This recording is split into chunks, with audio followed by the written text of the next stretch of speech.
Assalamualaikum warahmatullahi wabarakatuh. Waalaikumsalam.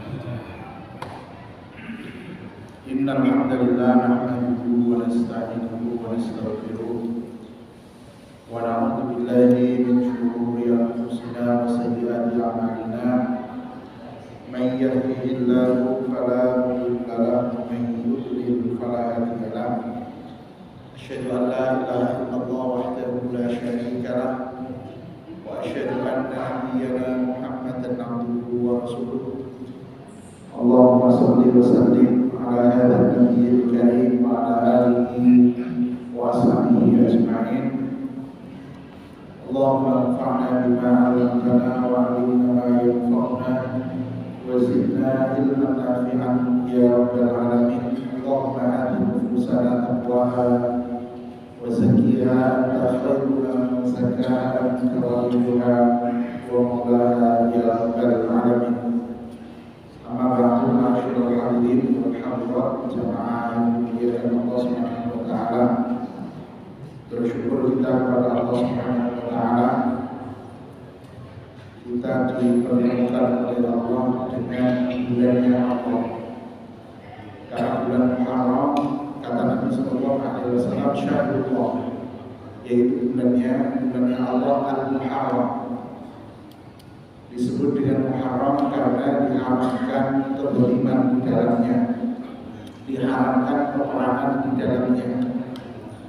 Itu maknanya bukan berarti di luar Muharram boleh berbuat zalim, bukan. Tetapi keharaman berbuat zalim di bulan Muharram itu lebih ditekankan lagi. Dan di bulan ini kita dianjurkan untuk memperbanyak amal kebaikan. Termasuk di antaranya adalah puasa, dan alhamdulillah hari ini kita bisa berpuasa Asyura, dan pelajaran dari Asyura itu adalah semangat Rasulullah untuk menyelisihi orang Yahudi, bahwa kita ini Muslim, kita ini punya identitas, maka tidak boleh kita menyerupai minggu-minggu kaum kafir. Nabi Shallallahu Alaihi Wasallam ketika dikasih tahu bahwa Asyura itu inna biyawmu tu'adhu, ya Rasul, Asyura itu adalah hari yang diagungkan oleh orang-orang Yahudi. Nek kita puasa di Asyura ini nanti kok jadi mirip seperti mereka. Maka Nabi mengatakan, fa idza kana al-amru muqbil insyaallah nasum. Kama qala sallallahu alaihi wasallam, insyaallah tahun depan kita akan puasa apa? Hari ke-9 dalam rangka menyelisihi puasanya orang Yahudi. Sehingga ada puasa Tasu'a dari kata tis'ah atau tasik yang ke-9 itu memang Nabi belum sempat melaksanakannya, tetapi Nabi sudah bercita-cita untuk melaksanakan puasa Tasu'a. Dan dalam banyak hal Rasulullah SAW menyampaikan, selisihilah orang kafir, selisihilah ahli kita. Karena Nabi mengatakan, man tasyabbaha biqaumin fahuwa minhum. Barang siapa yang menyerupai suatu kaum, maka dia bagian dari kaum tersebut. Menyerupai dalam hal yang menjadi ciri khas mereka. Misalnya orang kafir itu punya ciri khas, kafir tertentu non-muslim memakai atribut tertentu yang itu memang khusus bagi mereka, itu tidak boleh. Itu tidak boleh. Misalnya pakai kalung pakai itu saling pakai kalung. Muslim pakai seperti itu haram hukumnya, karena itu menjadi ciri khas mereka. Nabi itu salah satunya. Sallu fi ni'alikum wa khalifu al-yahud. Salatlah kalian dengan memakai sandal kalian. Karena orang-orang Yahudi ketika mereka sholat, mereka sembahyang, mereka orang sandalan waktu itu, ya sandalan. Jadi Nabi ini memerintahkan para sahabat untuk apa? Sholat itu masih pakai alas kaki, sehingga beliau menyampaikan, jika salah seorang di antara kalian hendak masuk ke dalam masjid, maka hendaklah dia membalik sandalnya. Dibalik itu lagi. Fa'in wajada fihi adha. Kalau ternyata di sandalnya itu ada kotoran, digosok-gosokkan ke tanah sampai najisnya kotorannya itu hilang, kemudian masuk masjid karo nganggo sandal. Nek aja dipraktekke ning masjid iki maupun masjid-masjid liyane. Karena dulu lantai masjidnya Rasul apa? Hasbah itu apa? Hasbah itu batu-batu kecil.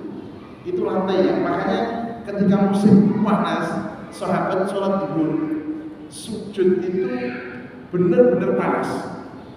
Ketika sujud di atas batu-batu kecil itu panas tenang. Nah ini ganjarannya dua akeh. Kalau ajru bikot kita pahala itu disesuaikan dengan apa? Dengan susah payah ketika melaksanakan ketaatan itu. Pakai sholatlah pakai sandal kalian. Kemudian di dalam sabda Nabi yang lain, Nabi menyampaikan ifa'u al-lihyah, membiarkan jenggot itu tumbuh. Itu bagian dari apa? Kesunahan. Khalifu al-yahud, selisilah orang Yahudi. Maka disuruh mencukur kumis dan membiarkan apa? Membiarkan jenggot. Karena Yahudi tidak begitu, Yahudi bermaksud karo beribuan. Nah, kemudian untuk menyelisih mereka kumisnya dicukur.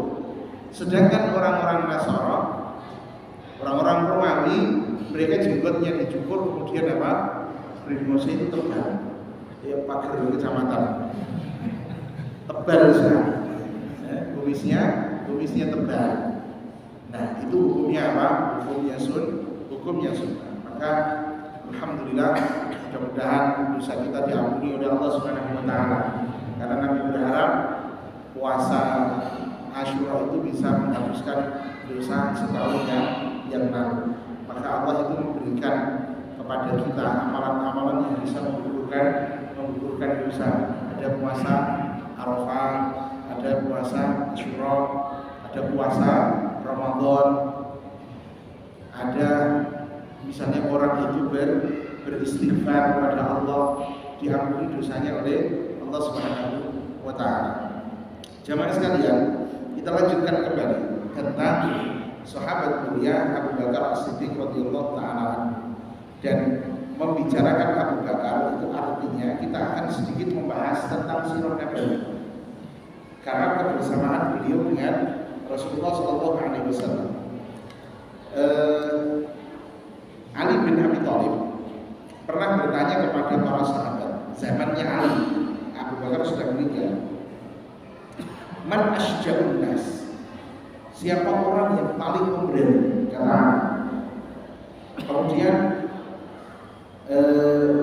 para sahabatnya mengatakan anta ya amirul mukminin, engkau ya amirul mukminin, sing paling kedelik jenengan.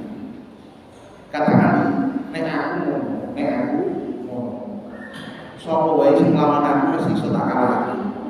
Iki ora sapa iki nyata. Nek aku ngono sih ya nyen tentu, tapi ngeten. Sapa wae sing lawan aku mesti aku iso kalahake. Tapi dia yang paling berani adalah Abu Bakar. Ini peristiwanya adalah di perang Badar. Di perang Badar itu kaum muslimin membuatkan seperti panggung gitu, pusat pemandu sebetulnya untuk Rasulullah. Kemudian Nabi itu mengontrol pasukan perang Badar dari situ. Kemudian para sahabat mengatakan, siapakah yang mau menemani Rasulullah? Siapakah yang mau menemani Rasulullah di Arish namanya, supaya tidak ada seorang pun dari musyrikin yang berani mendekat. Artinya dia yang akan menemani Rasul, yang akan melindungi Rasulullah SAW.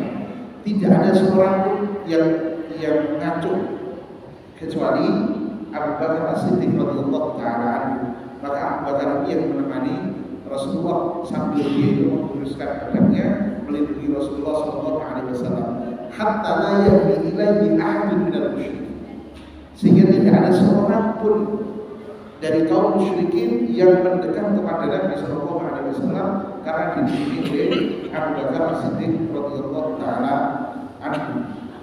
Kemudian yang berikutnya, ketika perang Badar,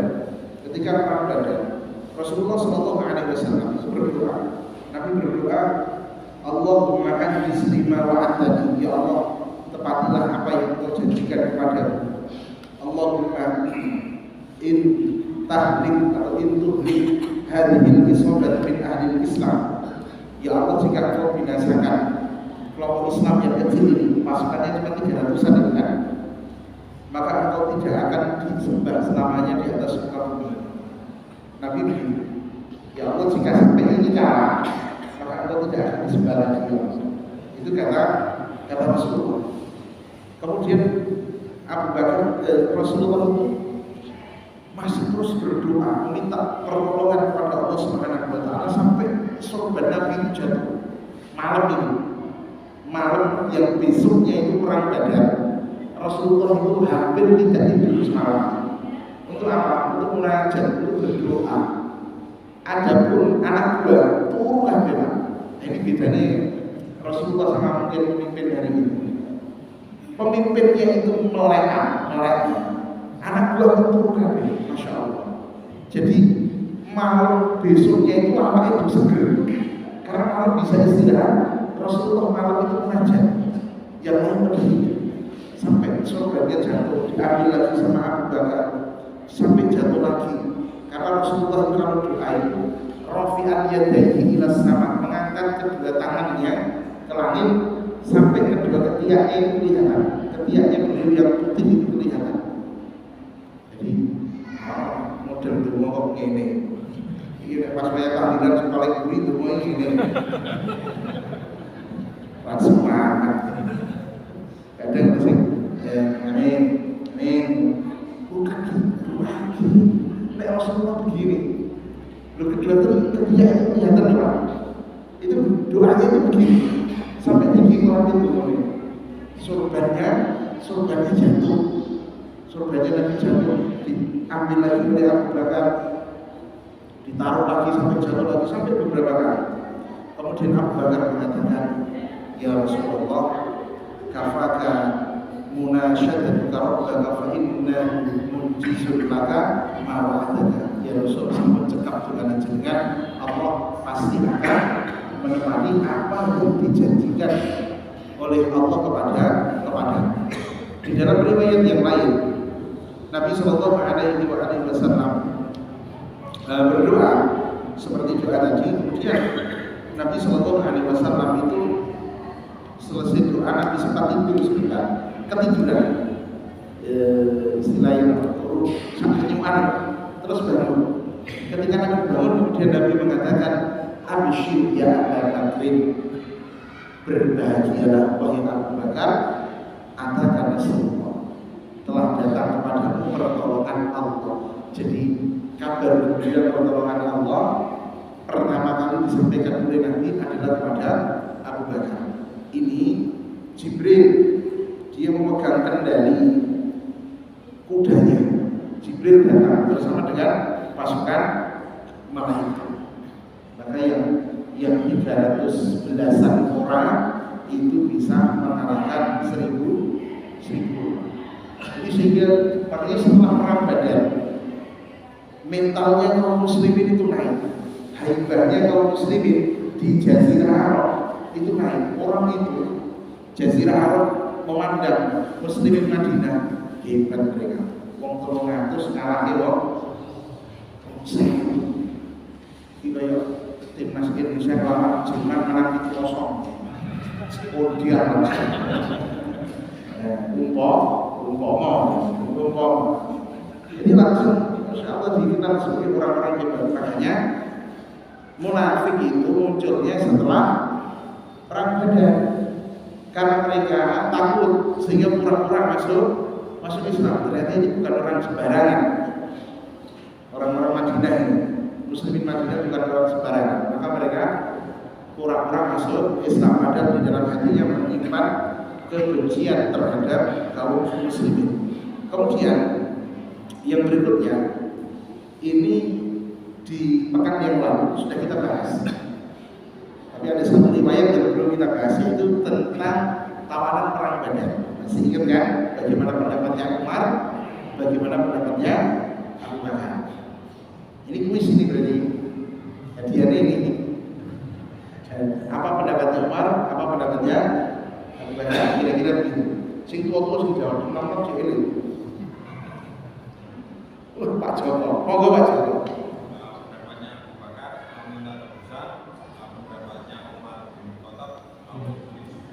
Masya Allah, Pak Joko ini bisa.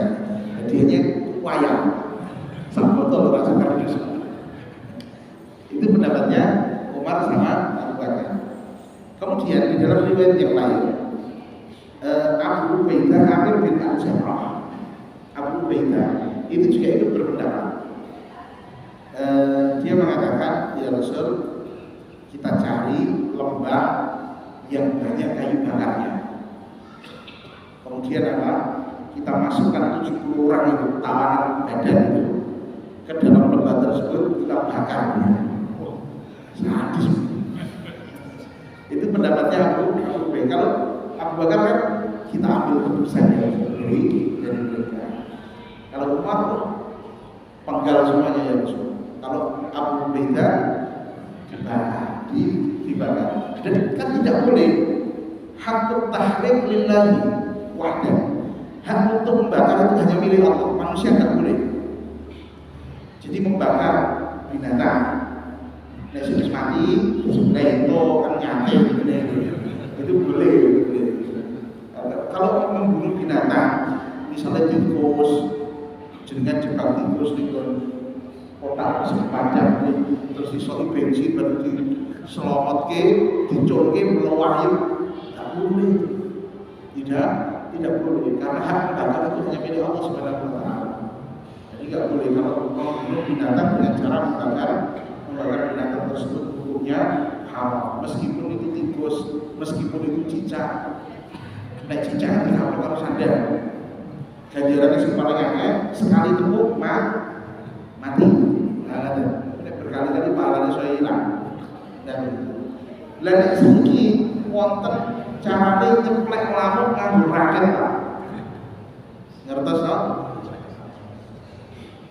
Nek nganggo tangan kesper nganggo raket di setrum itu termasuk itu mboten. Lha kan setrum orang bakar Pak Ustaz. Tapi nek dari setrum yang boleh apa? Gitu. Wah, sing ngerti ahli listrik termasuk bakar mboten. Nek termasuk bakar maka tidak boleh kalau itu termasuk membakar. Maka hak tahrim, hak untuk membakar itu hanya milik Allah Subhanahu wa Ta'ala. Kemudian Nabi Shallallahu Alaihi Wasallam ketika itu mengatakan innallaha la yulayyiru barijain fihi hatta takuna al-yamin al-yaman.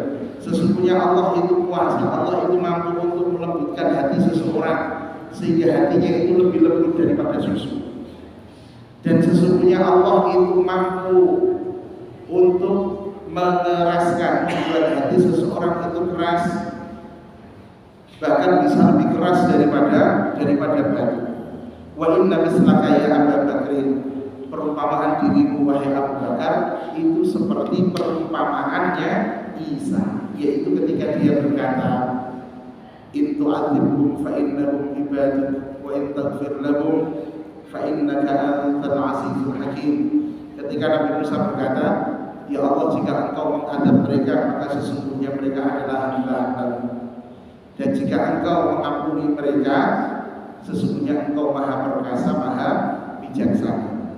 Ya, Nabi Isa pernah berkata begitu, ya Allah, dengan menghadap mereka itu kaumnya, maka mereka adalah hamba. Tapi kalau engkau mengampuni mereka, engkau maha perkasa, lagi maha bijaksana. Dan perumpamaan dirimu wahai Umar itu seperti Nabi Nuh ketika dia berkata, wa qala Nuh rabbi la tadhar 'alal ardi minal kafirin dayyar.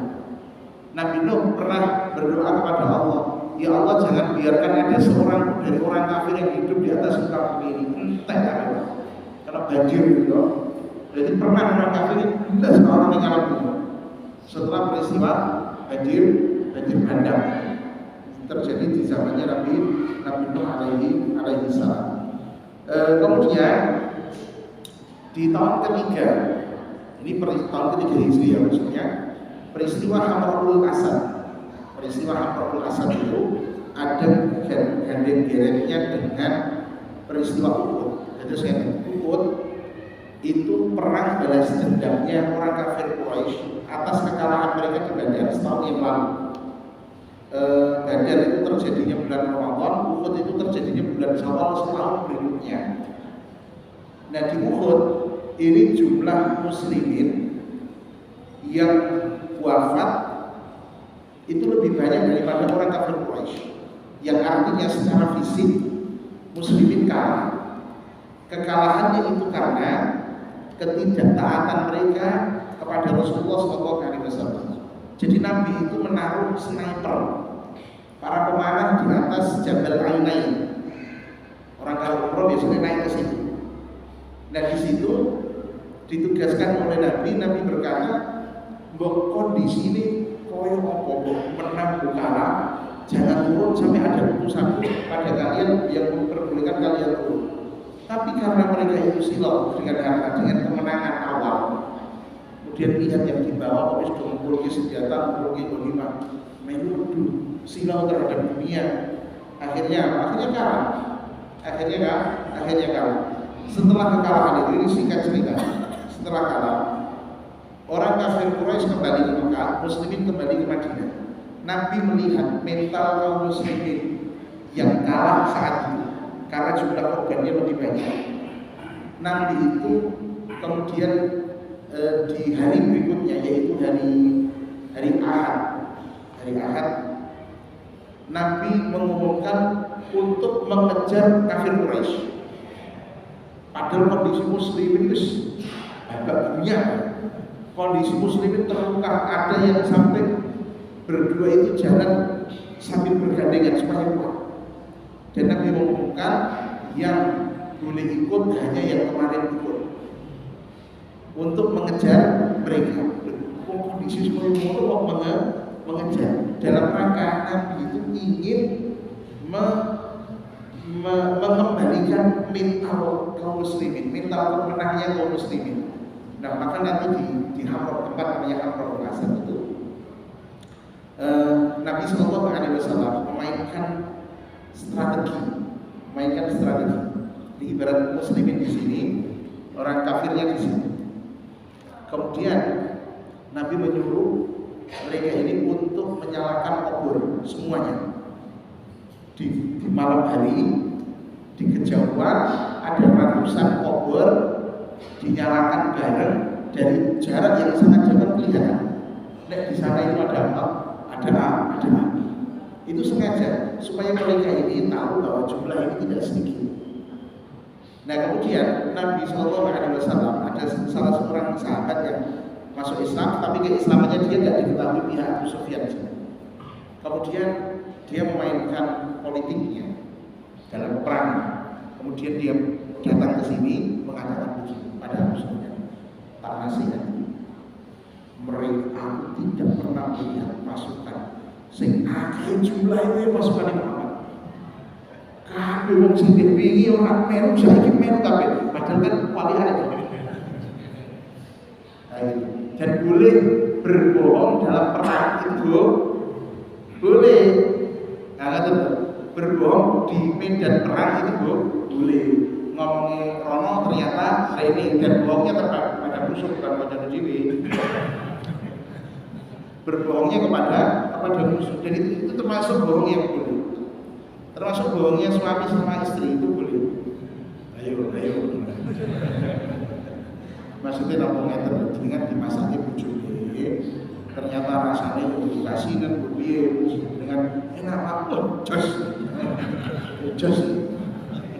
Padahal jadi rasanya orang alor orang itu misalnya, itu untuk menyenangkan hati istri boleh.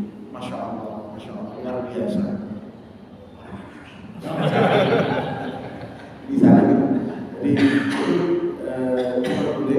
pokoknya mantep, mantep aslinya, mantep pokoknya. Sehingga yang di sini tuh kader mereka. Maka yang terjadi di sini adalah mereka ini takut menghadapi kita. Mereka ini takut menghadapi kita. Meskipun sini juga memainkan perannya, sehingga Nabi kemudian mengatakan hasbiyallahu wa ni'mal wakil, ni'mal maula wa ni'man nasir pada saat ini. Nah, Abu Bakar As-Siddiq radhiyallahu taala anhu, beliau ini termasuk kata Aisyah radhiyallahu taala anha ketika Allah berfirman alladzina istajabu lillahi war rasuli min ba'di ma asabahumul qarh lilladzina ahsanu minhum wattaqau ajrun 'adzim. Orang-orang yang taat kepada Allah dan Rasulnya setelah mereka terluka, bagi orang yang berbuat baik di antara mereka pahala yang besar.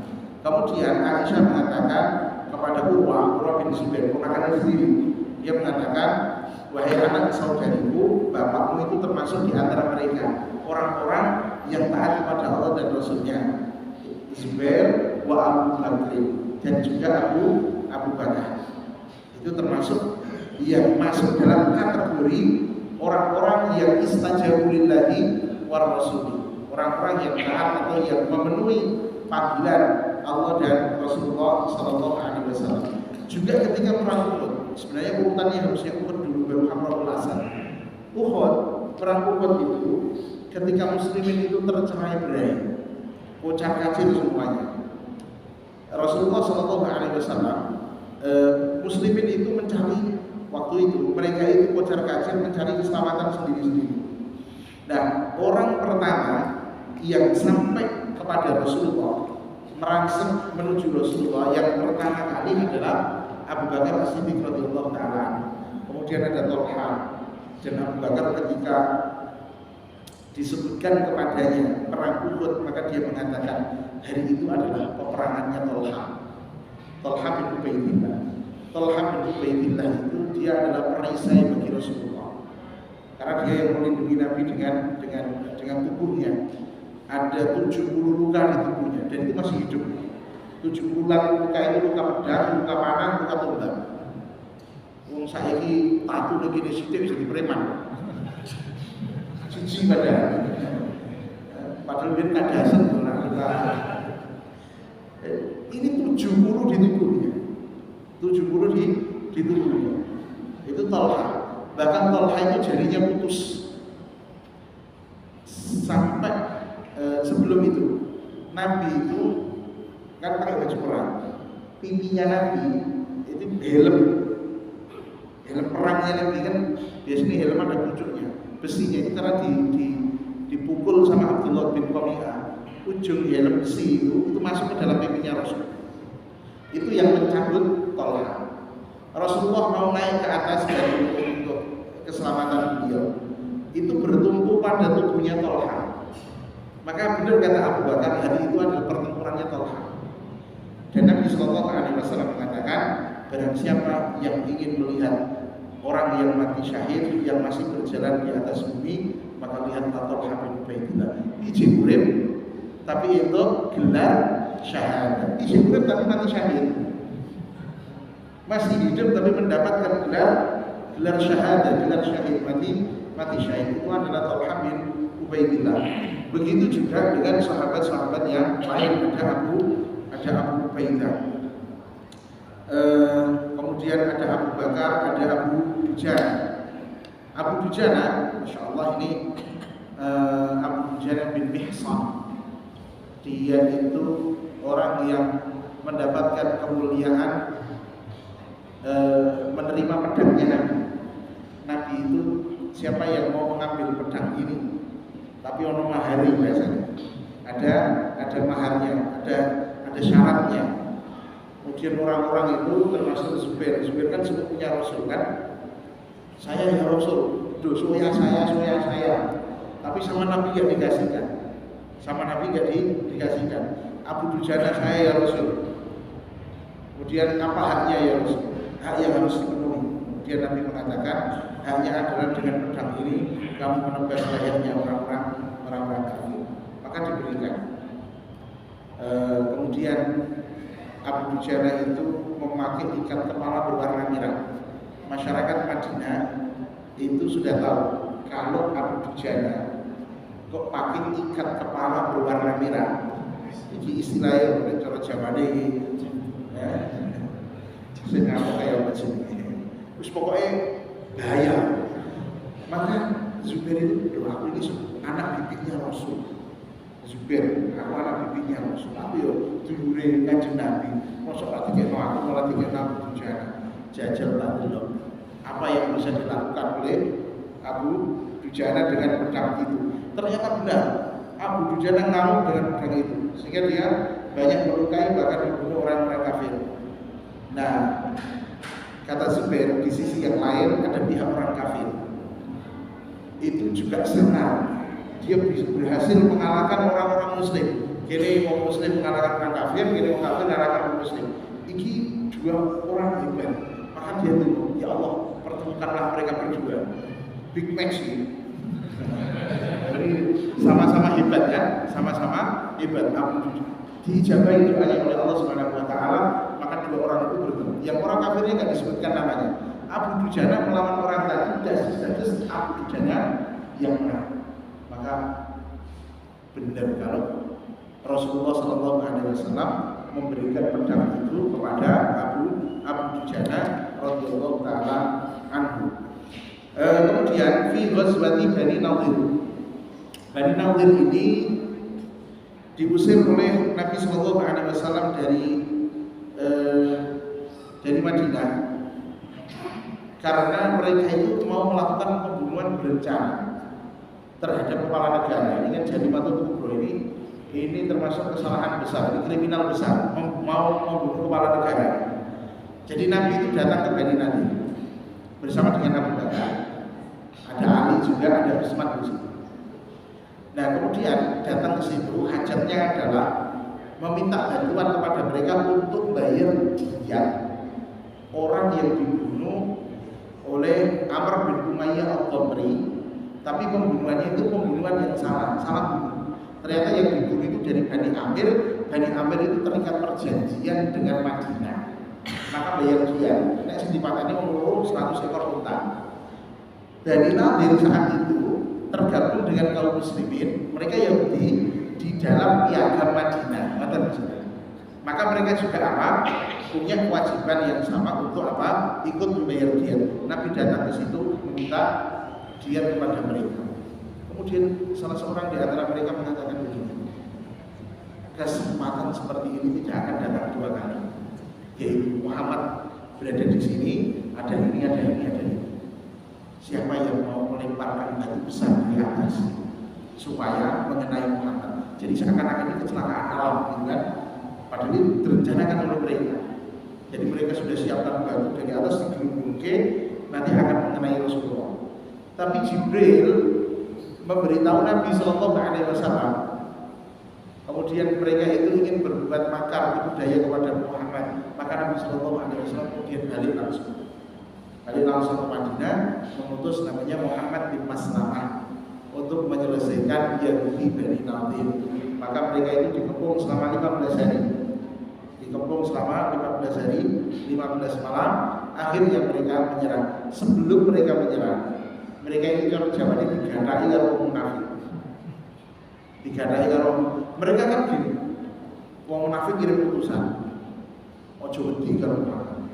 Nek kamu diperangi, maka kami akan menolong kalian. Kami akan ikut berperang bersama dengan kalian. Dan kalau kalian diusir, kami juga akan ikut pergi dari Madinah bersama dengan kalian. Wah, akhirnya ondol deh. Wah, di Rasulnya apa? Sombong. Berarti kita punya banyak teman, banyak bantuan.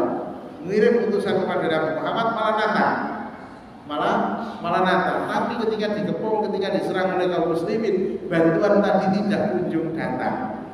Nah, mereka diakali oleh Allah munafik sehingga mereka diusir dari kota Madinah. Ini mereka diusir oleh Nabi SAW. Ini berarti Yang pertama itu Yahudi Bani Qainuqa, Yahudi Bani Nadir. Diusir, mereka itu hanya bisa membawa apa yang bisa dibawa oleh kendaraan mereka. Yang selebihnya ditinggal.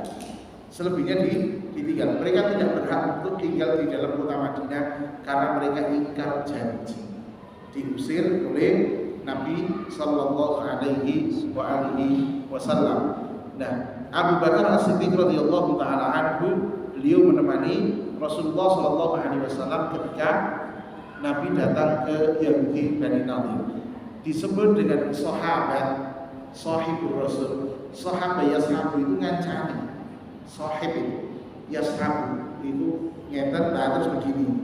Ini namanya sahib. Dan di mana ada Rasulullah itu hampir selalu di situ ada Abu Bakar As-Siddiq radhiyallahu taala anhu. Kemudian Yahudi Bani Mustalik, bukan Yahudi, Bani Mustalik pun sama. Ketika ditaklukkan oleh kaum muslimin, perang Khandaq, kemudian Yahudi Bani Quraidah, di situ semuanya ada Abu Bakar. Karena Abu Bakar itu tidak pernah luput dari peperangan yang diikuti oleh Rasulullah Shallallahu Alaihi Wasallam. Adapun sahabat yang lain mungkin ada Utsman tidak ikut perang Badar, tapi dihitung oleh Nabi ikut karena ada uzurnya karena istrinya sakit, ditugaskan oleh Nabi untuk merawat istrinya dan tetap dikasih bagian ghanimah oleh Rasulullah Shallallahu Alaihi Wasallam. Hudaybiyah, di peristiwa Hudaybiyah ini sangat tampak sekali peranan Abu Bakar. Tahun ke-6 Hijriah,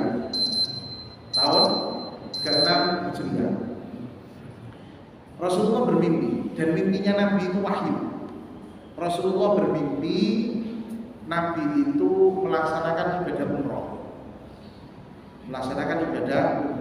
Kemudian di mimpi itu disampaikan kepada para sahabat, maka para sahabat itu terkumpul 1.400 orang mau umroh bersama dengan Rasulullah. Sebelum Nabi berangkat atau di tengah perjalanan, Nabi sudah mengirim mata-mata. Mata-mata itu disebar oleh Nabi bahkan sampai di Mekah untuk mengetahui respon orang Mekah. Ternyata orang Mekah itu mereka tidak menginginkan kedatangan Rasulullah dengan sahabat-sahabatnya untuk melaksanakan ibadah umroh. Dan mereka bertekad untuk memerangi Nabi. Maka setelah dapat berita itu masih dalam perjalanan, Nabi mengatakan, "Asyiru alayya ayyuhan nas." Berikanlah pendapat kalian wahai manusia. Nah, Abu Bakar itu memberikan pendapatnya. Apa pendapatnya? Insya Allah di pertemuan yang akan datang. Mudah-mudahan bermanfaat. Amin. Allahumma amin. Subhanakallahumma wa bihamdika asyhadu an la ilaha illa anta astaghfiruka wa atubu ilaik. Wal 'afwu minkum. Wassalamualaikum warahmatullahi wabarakatuh.